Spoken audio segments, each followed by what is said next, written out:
Today marks 20 years since the deadly tornado outbreak that hit Comfrey and St. Peter. The 14 tornadoes recorded that day were the largest number ever to hit in March. That could be a tornado on the ground right there. This home video shows the massive size of the storm cell on March 29, 1998. 2 people were killed, and the storm brought down thousands of trees, damaged homes, schools, and businesses. Don Shelby takes us back to St. Peter to hear from the people who lived through the disaster. It's amazing how just a few minutes makes a big difference in the trajectory of a community or how your life kind of works out. Todd Prefke was just months into his job as city administrator when St. Peter was destroyed. What happened in the hours and days and years after the devastating tornado might surprise some people. It's all about the positive attitude. Like when hospital administrator Colleen Spike needed to find a place for 85 nursing home residents. We were very fortunate in that there was a building located on the St. Peter Regional Treatment Center that was vacant at the time. That's the state hospital for sexual predators and mentally ill and dangerous folks. And it happened to have beds. Well, let's do it. Let's make that happen. And so you call a bus, you know, the bus company. Somebody knows the bus company. You call the bus, and you get people loaded, and you get them out there. That's how it works in small towns, right?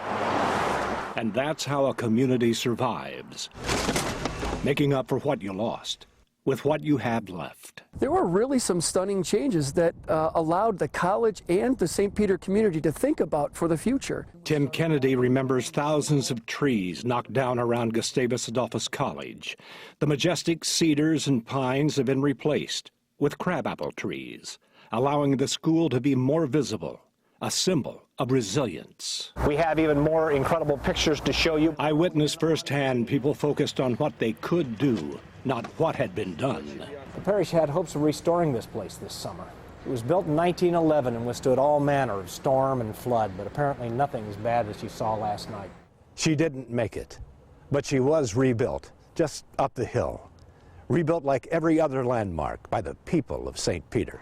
New homes, churches, a library and community center have replaced what was lost. And that's what the people of St. Peter are talking about 20 years after that devastating tornado.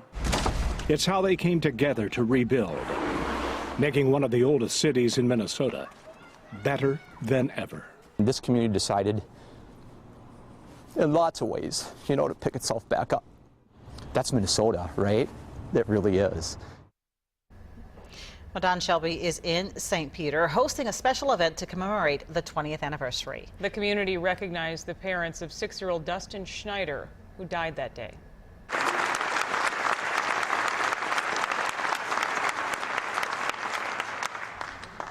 85-year-old Louis Mosenden also died from his injuries the next day. After all the destruction, people say it's a miracle so many people survived. Be sure to watch WCCO for team coverage of this event and a live report tonight on our news at 10.